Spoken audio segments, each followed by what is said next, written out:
Hey everybody, what's up? I'm Devin Lavore, and I had a question for you.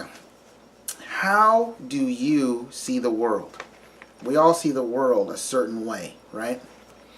But there's certain factors that contribute to the way that we see the world. And I wanted to address not so much how we see the world, but what plays into how we see the world.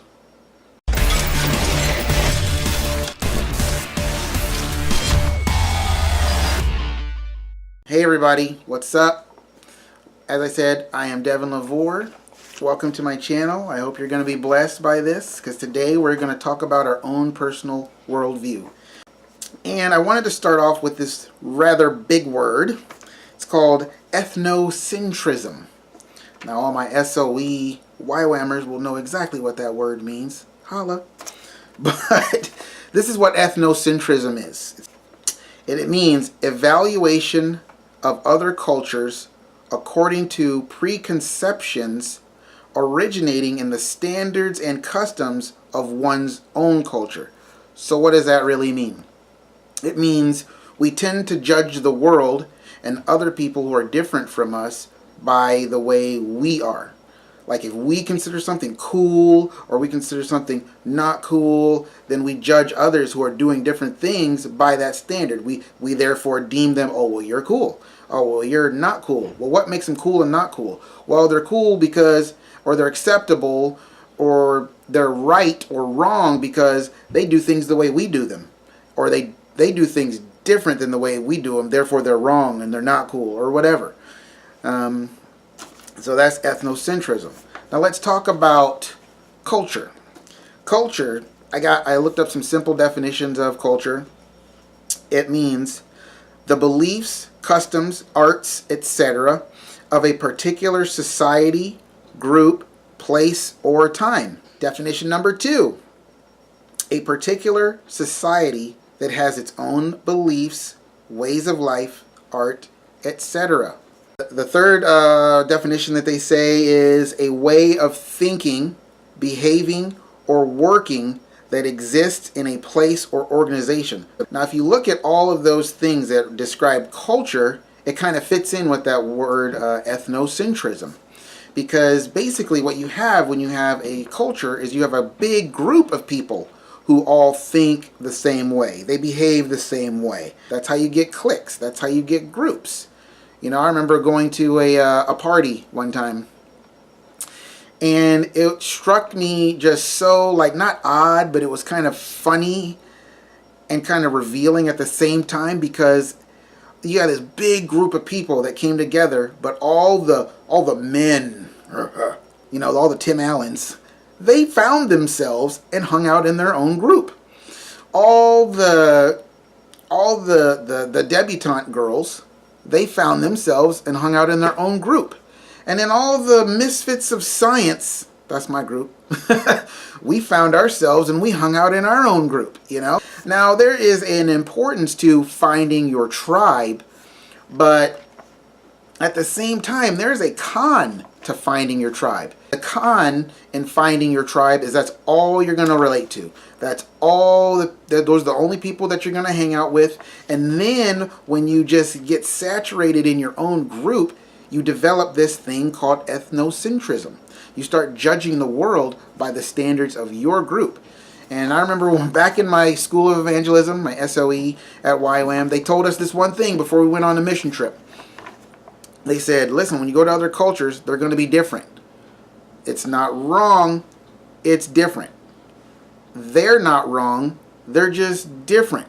And why did they have to teach that to us and pound that in our heads over and over and over again before we went on our first mission trip? Because they've been doing it for a long time, and they knew the default tendency of a people is to go in, see a culture that's totally different than you, and say, oh man, that's wrong. No, it's not wrong, it's just different from the way you do it. Now, let me give you some examples. You know how they say perception is reality? Well, that stems from our culture, from how we were brought up, our ways and our beliefs and our behavior and all that. It stems from that. The way we see it, we think that that's real. We think that that's the way the world is. I remember working in I'll call it the addiction culture, because I was a caseworker for teens, for adolescents with addictions. And truth be told, most of them were just big potheads. I mean, honestly. And so I would ask them questions like this. This is just an example of how ethnocentrism, it knows no age, it knows no culture, actually. It's a reflection of the broken human condition, and how we are preeminently self-centered, and we think our world is the world and every other person experiences the world just the way we do. And it's just not true. So I was in this, I was a caseworker for these teenagers. So I asked them, I said, there's 317 million people in the United States of America. How many of those 317 million people do you feel is struggling with some sort of addiction, evidenced by them going in and out of addiction counseling and therapy and groups like this? And all of them were like, oh, about two-thirds of them at least. I'm 70%, 80%, 90%. And I was like, wow. And see, that let me know that that was their world. And because that was their world, and they hung out with people just like them, that was their culture. They were part of the drug culture, that teen drug culture. And I told them, I was like, no, actually it's not even quite 5 million. And I gave them the facts that I had studied on, and I showed them the evidence, and they did not believe it. They were like, no, 4 million, just under 5 million people? That's not right. That's no way. And why did they think that? Because that was their culture. That was their world. Almost everybody they knew was just like them. Now, this might throw you for a loop, but let's go into the gay culture. Before I knew the Lord in my BC years, I used to work alongside. I used to have a job in a gay bar, in a gay restaurant / gay bar. I was a dishwasher. I didn't really care at the time. I really thought like a liberal. I wasn't like a big liberal. I wasn't an activist liberal, but that's the way I thought, because that's the culture I was raised in. I was raised in everyone is acceptable and everything is awesome as long as you accept people and don't judge people and all that stuff, all that peace, love, and happiness. And it's like, so I was accepting of everybody. But that's kind of just my nature in general. And so I worked there, and it's like I noticed a lot of patterns, working in the gay culture. But it's like I would notice, like, there was this one particular person I knew. I would say he would always think that most of the world was gay. They were just not coming out of the closet. If they weren't gay, they were at least bisexual, and that's just the way it was in his mind. Why? Because almost everyone he knew was gay or bisexual. So it's like, dude, that is so not even close to the case. In fact, you and your people who I'm working with right now, you're like the only ones I know. So it's like, and I knew a lot of people back then. Not like a ton, but I mean, I knew way more straight people than I knew gay people. And he'd be like, well, they're just pretending to be straight. They're not straight. They're not straight. They need to come out of the closet or whatever. And I'm just like, all right, whatever. And you weren't going to convince them. Just like I wasn't going to convince these teenagers that those facts were accurate. No, their perception was reality. Their perception was more accurate than actual documented facts. Ooh, you really go on a political rabbit trail there, with Republicans and their facts and liberals and their facts. And it's just like, dude, there's only one fact. You're either going to agree upon it or not, So let's transition to the media culture. Now, this that I'm getting ready to tell you is super old information, probably by like 15 or 16 years. I did not look it up, but I don't think it could be all that different. And at the time, I think it's actually up to 11 to 15% right now, but at the time, only 3% of the United States was considered atheist. But over 70% of the media culture was atheist. Dang, you gotta just take that in for a second. Only 3% of 3 100+ million people were confessed atheists, but 70% of them were in front of the camera telling you things about news and event coverage and all this stuff, shaping your mind, pointing the camera at aspects of the world, and they want to get you to think that's what's going on all over the place. That's the big issue. Come on, let's make this the big issue. And it's like, that's just not the big issue, man. And that's what media does. Media, they tell you what to focus on. They point the camera. They create your ethnocentrism. They create what you're going to focus on by helping you focus on it. Because honestly, the only reason that something becomes a big national topic is because the news has made it a big national topic. How about the public education system? You think the public education system doesn't influence what you believe? I'm not kidding you. I thought until I knew the Lord, I really honestly thought my blood was blue until it hit oxygen and then it turned red, because that's what I was taught. I really believed in evolution and Cro-Magnon man and all that stuff, that the earth had been around for millions and billions of years, because that's just what I was taught. And I didn't, and that's the thing. When you're a child, Hitler said, give me 100 children and I will rule the world. That is literally what he said, came out of his mouth. Give me 100 children. Why? Because children don't know any better. Children are raised a certain way and they think, well, this is just the way it is. See, because they're raised in a culture. Your ethnocentrism and your culture, anyway, it's what creates your worldview.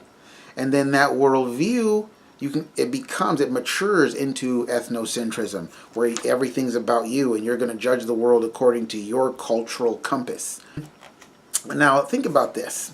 Going back to the atheist thing.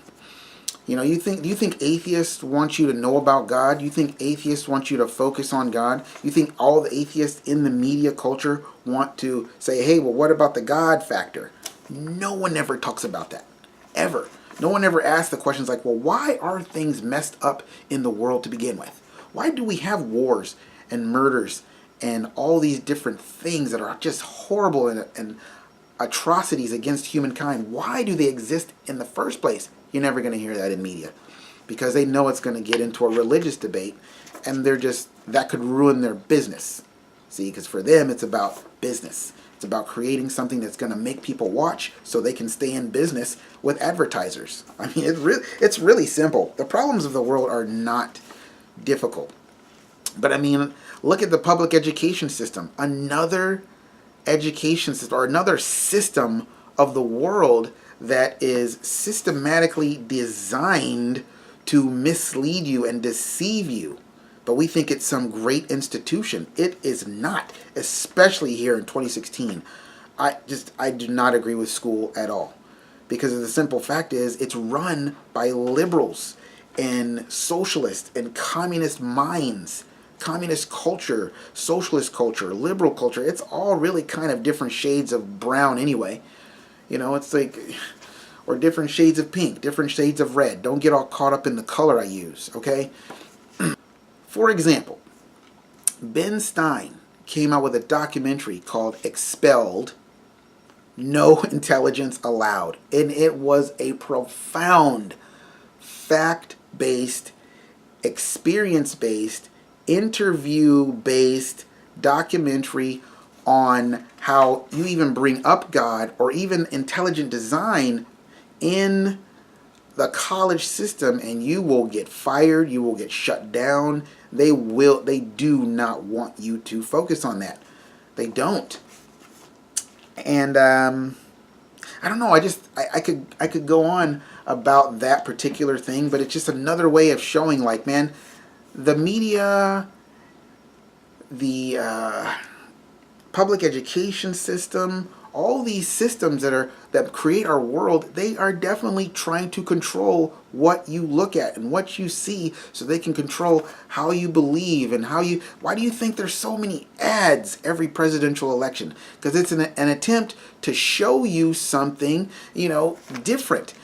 So now let's talk about something even a little more risque, shall I say. Let's talk about the sex culture. I really, really want to get into this one because I don't know if any of you guys have heard of a lady named Margaret Sanger before, but the lady was crazy.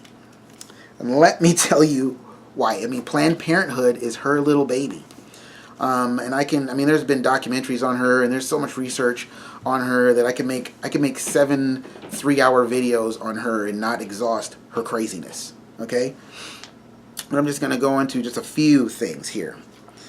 And why am I bringing up the sex culture? Because this is just another way that a culture has been created to make you think a certain way about life. Okay? About your life, about the value of a life. Let me read you a few things. This is one thing that Margaret Sanger said. She said, "The most merciful thing that a family does to one of its infant members is to kill it." Yeah, that came out of her mouth. Now I can read you 50 different quotes from this lady, and you will be like, "Oh my gosh, that's crazy." And of course, you'll probably want to divorce her from the current Planned Parenthood. And it's like, but the Planned Parenthood does good things for people right now, and they're a good. And it's like, no, they do not. It's like, what? But then again, if you're coming from a worldly perspective, then maybe Planned Parenthood and Margaret Sanger is your hero. It's Hillary Clinton's hero. So is Saul Alinsky. That's her hero. She wrote her college thesis on Saul Alinsky. So it's like, dude. It's like if you want to go out and vote for someone that's okay with killing babies and killing infants and I mean, go ahead. But she was a big fan of Adolf Hitler and evolution. She created birth control. She coined the term birth control. Whenever you say the word birth control, that comes from the mind of one woman. And she created Planned Parenthood. Now, are you going to tell me, because of the intense focus given to her, that her life has not influenced a culture to think a certain way? Oh my gosh, she has. She has created a generational culture on sex education. And the truth of the matter is, I mean, if you want to get down and dirty and nasty, her whole desire was to create a pure race of high quality people who were basically white people, and Planned Parenthood. To all you black Democrats out there, Planned Parenthood was designed to eliminate the black race. Now, you can go on and study that and believe what you want to believe, but I've done the research, and the lady's crazy, and that's what she was trying to do. In fact, she wanted to get black ministers, to go in and preach her point religiously, so that people would get behind her cause religiously, so they wouldn't find out that what she was really trying to do was eliminate them. You know? Now, I did a video called The Two Worlds, and I talked about the moral world and the immoral world. Now, the immoral world is going to think the way it's going to think. It's just like Peter says in his epistles, one of his letters. He said, people of the world who are just wholeheartedly into the world, that's what they do. That's who they are. They're completely lost, and they're looking at you profound, or not profound, but confounded that you're not running along with them into the same craziness that they're going into. That is in the scripture. He actually says that. And it's like, you got to think about that. There's two different worlds. So it's like, you can call yourself a Christian all you want, but if you are basically allying yourself with the immoral world, then, man, I'll let you figure that one out. And I'm going to end up with this scripture right here. Okay? It comes from 1 Timothy chapter 4, and it kind of talks about how a culture can be influenced, and ultimately the influence comes from the spiritual world, because that's what's going on. There's stuff going on behind the scenes.